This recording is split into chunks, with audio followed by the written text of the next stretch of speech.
बड़ी खबर इंदौर से मिल रही है। इंदौर नगर निगम के एआरओ के ठिकानों पर छापा पड़ा है। एआरओ के ठिकानों पर लोकायुक्त का छापा पड़ा है। जितेंद्र कुमार पांडे के 2 ठिकानों पर सर्चिंग चल रही है। एआरओ के 2 करोड़ 53 लाख की संपत्ति का खुलासा हुआ है। 31 साल की नौकरी में 80 लाख का वेतन तो मिला है, लेकिन 1 करोड़ 73 लाख कहां से आए? ये आय से अधिक संपत्ति का दावा किया जा रहा है। पत्नी के नाम 2 बिल्डिंग्स और हॉस्टल भी दस्तावेजों में पाए गए हैं। जांच में संपत्ति से जुड़े कई अहम दस्तावेज मिले हैं। अपने आप में बहुत चौंकाने वाला यह खुलासा है। एक कर्मचारी और उस कर्मचारी के पास इतनी संपत्ति है जिसका अंदाजा आप और हम जैसे लोग लगा भी नहीं सकते। 2 करोड़ 53 लाख की संपत्ति का खुलासा हुआ है। 1 करोड़ 73 लाख इसमें आय से अधिक बताए जा रहे हैं, क्योंकि अगर 31 साल की नौकरी का पूरा कुल मिलाकर यहाँ पर एक आकलन किया जाए तो वो 80 लाख के वेतन तक ही पहुंचता है। आपको सुनवा देते हैं लोकायुक्त अधिकारी क्या कह रहे हैं।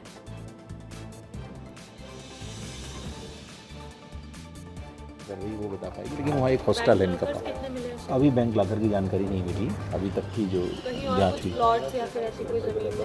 हाँ, अभी अब देख रहे हैं हम चेक उससे। नगर निगम में किस पद पर पदस्थ है? ये सहायक राजस्व अधिकारी के पद पर अभी फिलहाल कहाँ पर पदस्थ हैं? पदस्थ है। हाँ ठीक, आपका नाम और परिचय? मैं आनंद चौहान हूँ, डीएसपी लोकायुक्त में। या आशुतोष मिठास साहब इंस्पेक्टर हैं और हमारी पूरी टीम है। ठीक, एक दूसरी टीम और काम कर रही हूँ। Thank you. तो बिल्कुल आप ये सुन रहे थे, ये आनंद चौहान जी हैं जो कि डीएसपी हैं लोकायुक्त में। एक बड़ी जानकारी अंजलि इस वक्त ही बताते हुए मीडिया से बात करते समय उन्होंने एक बड़ी जानकारी बताई है कि ऐसा ही जो आप बिल्डिंग देख रहे हैं ये G+2, आप देखिए कितनी बड़ी बिल्डिंग है ये इनका निवास है। जो पांडे हैं, जो अधिकारी हैं, सहायक राजस्व अधिकारी हैं ये निगम में। और ऐसे ही एक और बिल्डिंग है, ऐसे ही एक और बड़ा ठिकाना है जहाँ पर इनके वहाँ पर भी कार्रवाई चल रही है। लगभग 20 लोगों की जो टीम है लोकायुक्त की, वो अलग अलग उसमें बंटकर टीम्स में बंटकर यहाँ पर आई है। 10 लोग यहाँ पर पहुँचे हैं, 10 लोग दूसरे ठिकाने पर पहुँचे हैं। 80 लाख रुपए जो इनकी आय होना थी, ये गाड़ियों के विजुअल्स में आपको दिखा रहा हूँ। ये जो गाड़ियाँ हैं ये भी इनकी ही मौजूद हैं।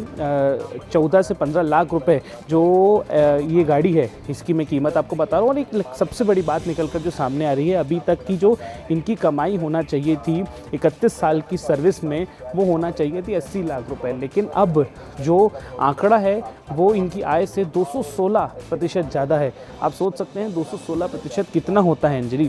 एक एआरओ का पद पर पदस्थ अधिकारी किस तरीके से काली कमाई कर रहा था। इंदौर नगर निगम में वैसे भी कई भ्रष्टाचार और कई बड़े घोटालों का जो जिक्र हुआ है, पहले भी हुआ। और अब देखिए पब्लिक का पैसा, जनता का पैसा कहाँ जा रहा है। इनके पत्नी के नाम पर भी जो हॉस्टल है वो भी मौजूद है। 2 प्रॉपर्टियों की अन्य और जानकारियों की 2 प्रॉपर्टियों की भी जानकारी यहाँ पर निकलकर सामने आ रही है। और किस तरीके से आप देखिए, लगभग रात में 3 बजे टीम ने ये पूरा ऑपरेशन प्लान किया।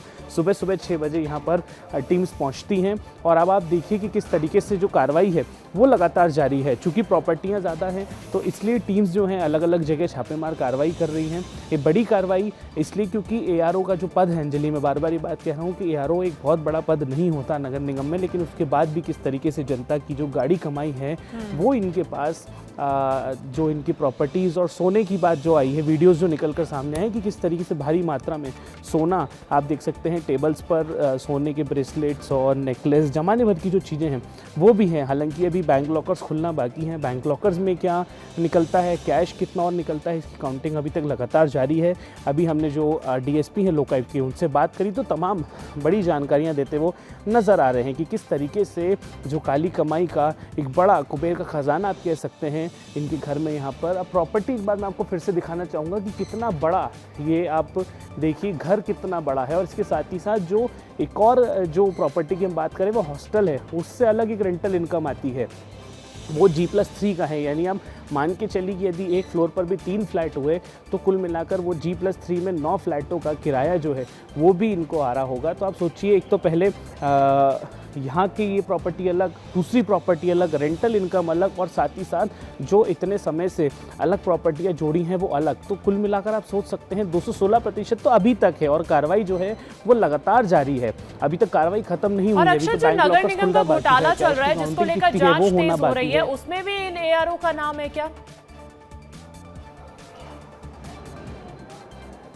नहीं, फिलहाल देखिए अभी तक तो कुछ 17 बड़े अधिकारियों का उसमें नाम आया है, छोटे बड़े कुछ 17 अधिकारियों का, लेकिन जांच में सभी हैं क्योंकि ये भी राजस्व से हैं, तो जांच के क्राइटेरिया में ये भी ज़रूर आएंगे क्योंकि राजस्व विभाग से हैं, तो बिल्कुल इन पर भी जांच करी जाएगी और इसके भी कनेक्शन जो हैं वो भी इनके साथ जोड़े जाएंगे क्योंकि राजस्व विभाग के ही अनुमति पर जितने पेमेंट्स हैं वो होते हैं, नामांतरण हो, चाहे आपको याद होगा कुछ समय पहले एक पाइपलाइन घोटाला हुआ था जिसमें करोड़ों रुपए का पेमेंट्स किया गया था जबकि टेंडर जो है वो पूरे हुए ही नहीं थे। तो ज़माने भर की जो चीज़ें हैं अब पूरे कनेक्शंस वो निकालने की कोशिश जो है लोकायुक्त विभाग जो है वो पूरी जो डिटेल्स हैं वो निकालेंगे और इसके साथ ही साथ जो अन्य ठिकानों पर भी कार्रवाई चल रही उनका वैल्यूएशन क्या है, बताइए। वहाँ पे अचंभे की क्या-क्या बात मिला है, एआरओ ये के पद सारी पे चीजें रहते हुए 31 साल सेवा में देने के बाद इतना बड़ा कारोबार कैसे खड़ा कर लिया? ऐसा लगता है जैसे शुरुआत से ही भ्रष्टाचार के रास्ते इन्होंने पकड़ लिए थे। बहुत शुक्रिया।